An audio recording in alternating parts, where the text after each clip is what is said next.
Once upon a time, in the heart of winter, a queen sat by her window, sewing as snowflakes drifted down from the heavens. As she worked, she pricked her finger with the needle, and 3 drops of crimson blood fell onto the fresh white snow resting on the black windowsill. She gazed at the contrast and whispered to herself, "Oh, how I wish for a daughter with skin as white as snow, lips as red as blood, and hair as black as ebony." Not long after, her wish came true. She gave birth to a beautiful baby girl who had all the features she had longed for, and she named her Snow White.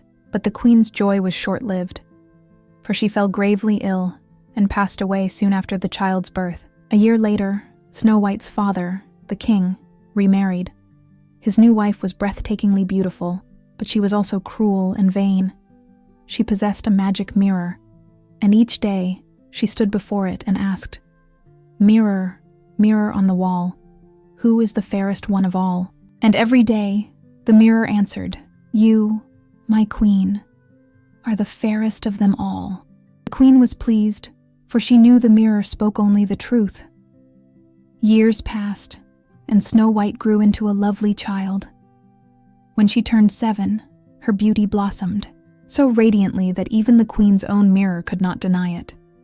When she asked her question once more, the mirror replied, "You, my queen, are fair, 'tis true, but Snow White is fairer still than you."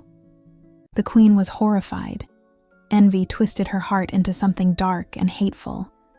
From that moment, she despised Snow White, her hatred growing with each passing day.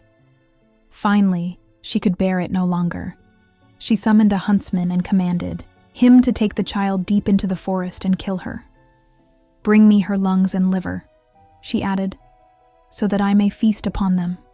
The huntsman led Snow White into the woods, but as he raised his dagger to end her life, the young girl fell to her knees, tears glistening in her eyes. "Please," she begged, "spare me this mockery of justice. I will run away and never return." Her innocence melted the huntsman's heart. Unable to kill her, he let her go and, to deceive the queen, slew a wild boar instead. He took its lungs and liver back to the castle, where the queen cooked and ate them, believing she had rid herself of Snow White forever. Snow White wandered alone through the vast, eerie forest until she stumbled upon a small cottage nestled between the trees. Curious and weary, she stepped inside. The house was tiny, yet charming, with 7 little chairs, 7 tiny plates of food, and 7 small beds lined up in a row. She nibbled on the food, drank from a cup, and tried each bed until she found one that was just right. Exhausted, she drifted into a deep slumber. When night fell, the owners of the cottage returned, 7 dwarfs who worked in the nearby mountains. They immediately noticed that someone had entered their home. Their food was eaten, their chairs had been sat upon, and upstairs, in one of their beds, lay a sleeping child. The dwarfs marveled at her beauty, and upon waking her, listened to her sorrowful tale. Filled with pity, they allowed her to stay, but warned her to let no one in while they were away. Meanwhile, back at the castle, the queen once again stood before her mirror, expecting to hear of her unrivaled beauty. Instead, the mirror spoke. "You, my queen, are fair, 'tis true, but Snow White, beyond the hills, with the 7 dwarfs, is still fairer than you." The queen's blood ran cold. Snow White was alive. Furious, she resolved to kill the girl herself. Disguising herself as a poor peddler woman, she traveled to the dwarf's cottage, carrying a beautiful, colorful bodice. Snow White, enchanted by the gift, let the woman lace it up for her. But the queen pulled the laces so tight that Snow White collapsed, unable to breathe.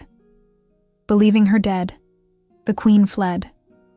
That evening, when the dwarfs returned, they found Snow White lifeless on the floor. They quickly loosened the laces, and Snow White gasped for air, reviving once more.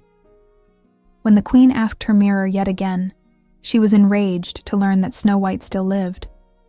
Determined, she devised another plan. This time, she disguised herself as a comb seller and offered Snow White a beautiful comb. The girl, unsuspecting, accepted it. But as soon as the queen brushed her hair, the poison seeped into her skin, and she fell to the floor, unconscious. Again, the dwarfs found her in time and removed the comb, breaking the spell. The queen was livid when the mirror once again confirmed Snow White's survival. In her final attempt, she prepared a poisoned apple. Disguising herself as a farmer's wife, she went to the cottage and offered the fruit to Snow White.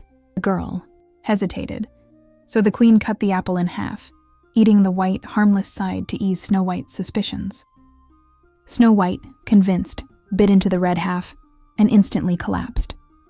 This time, the dwarfs could do nothing. Snow White lay motionless, her face as serene as sleep, but her chest did not rise. Heartbroken, they placed her in a glass coffin and kept watch over her, mourning her beauty and innocence. One day, a prince happened upon the cottage. Upon seeing Snow White, he was captivated by her beauty. The dwarfs told him her tale, and he asked if he could take her to her rightful resting place. As they carried the coffin, one of the prince's servants stumbled. The sudden jolt dislodged the piece of poisoned apple from Snow White's throat. She coughed, opened her eyes, and awoke. The prince, overjoyed, declared his love for her. Snow White, seeing the kindness in his eyes, accepted his marriage proposal. A grand wedding was arranged, and all in the land were invited, except for the wicked queen. Curious, the queen once again questioned her mirror, and to her horror, it answered, "You, my queen, are fair. 'Tis true, but the young bride is fairer than you." Realizing that Snow White still lived, the queen, filled with rage and desperation, attended the wedding. But when she arrived, she was recognized immediately. The prince, upon learning of her evil deeds, ordered that she be punished. Red-hot iron slippers were brought forth, and she was forced to dance in them until she collapsed, lifeless. And so the wicked queen was vanquished, and Snow White and her prince lived happily ever after.